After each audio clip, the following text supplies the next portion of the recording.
31 Haitian nationals who overstayed their visit to Jamaica have been taken into police custody. According to a commanding officer for the St. Catherine North Police Division, SSP Hopton Nicholson, the 23 males and 8 females were discovered at a house in Kitson Town today.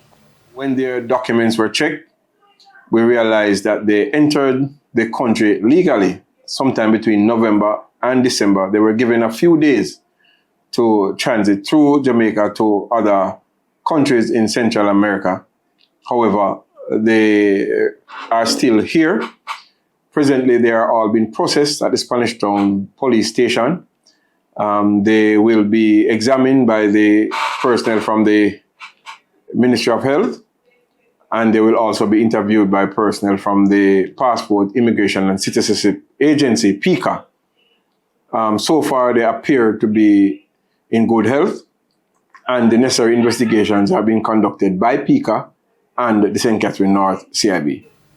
And during a series of targeted operations, SSP Nicholson says the police have recovered stolen items. 5 persons have been arrested. Nearly 60 cell phones, 12 laptops. We have recovered a number of items that were stolen from businesses as well as residents across Spanish Town especially.